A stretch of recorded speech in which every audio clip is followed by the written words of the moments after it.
Well, hello, St. Paul's. It's been so great to see so many of you in person over the last couple of weeks. For those of you who weren't aware, we do have an in-person component to our Sunday morning services. So we're continuing to live stream at 10 a.m. and we plan on doing that indefinitely, but we've now opened up an in-person component to those 10 a.m. services. We've been getting a few questions about this, and so I'm going to try to answer as many of those as I can right now. First of all, registration. We are asking that you register if you want to participate in the in-person part of our Sunday morning services. A couple of reasons for that. One is that it makes sure that we have your contact information should we ever need to follow up for contact tracing. But the other really important reason is that way we can make sure we have space for you if you show up. Registration for each Sunday closes the Saturday evening prior or when the sanctuary is full. If at any point you've registered and you realize that you aren't able to make it that Sunday, if you could please email our office and let us know, then we'll be able to work behind the scenes to make any adjustments to capacity. Now, if you show up on a Sunday morning and you haven't registered, what will happen is someone will take your name and your phone number, and you'll be asked to wait outdoors or in your vehicle until we can confirm that we have space for you that morning. Some of you have been wondering about our safety protocols for services. What happens is when you arrive, there is someone who asks you to confirm that you have no symptoms of COVID. We're all wearing masks indoors. People are ushered to their seat in the sanctuary from front to back. This allows us to minimize crossing of paths. We're keeping the services comparatively short, so we're not spending that much time indoors. And then we're ushering people out of the sanctuary and out of the building at the end of the service. We're gathering outside for any conversation and visiting after then.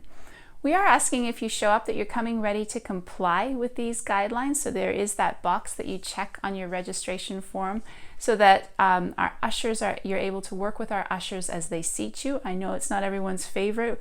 We would like to be able to choose our own spots, but if you could please work with them, that is one of the ways that we are keeping people safe. As we are looking at in-person services, we're realizing that we need more volunteers for ushering, for greeting, for screening. And so if you're available to do this one Sunday a month, one Sunday every 6 weeks, please reach out to Lonnie and let her know that you can be added to that list of people she can contact. We would really be grateful for that. Now, looking ahead to some of our Sundays in September, I wanted to get one in front of you. September the 12th at 9 a.m. we're going to have a Zoom communion. So that's a different time for us. We haven't usually done it at 9 a.m. We're going to try that. So 9 a.m. to 9:30 will be Zoom communion that morning. We're asking you to register so we can send you the information you need to log in. Then from 10 to 10:45 will be our online in-person service that morning. So please put that date on your calendars. Also, those of us who are reading through the Bible this year, we are going to be gathering that same evening for a meeting. Now, if you have been thinking that you would like to be a part of this, this is a great time to join because this week we are starting the New Testament. So you can just dive right in and walk through the New Testament with us as we finish out the year. If you'd like to do that, just email our office and we'll get you connected into all the various communications for that. Also looking ahead to the fall, if you or anyone you know is in a season of loss, in a season of grief, I wanted to let you know that we have a Grief Share program starting this September. And this is a 13-week program. It's led by trained and experienced facilitators.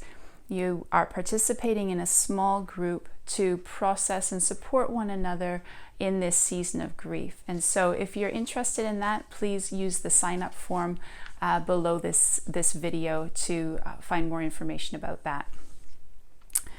Also looking ahead to the fall, parents, I know some of you have been asking about programming for kids.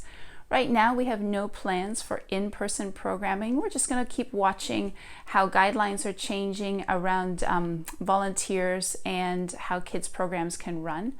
But we are wondering about having some kind of virtual interactive program. And so we'd like to hear a couple of things. First of all, if there's any interest in parents, guardians, for your kids to participate in something like this.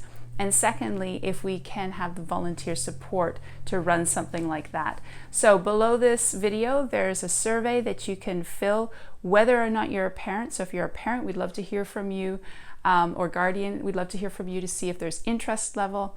But anyone, parent, guardian, anyone else, if you're interested in volunteering to support something like this, we'd also like to hear from you on the same form. So if you could check that out and let us know where you're at, we'd be really grateful.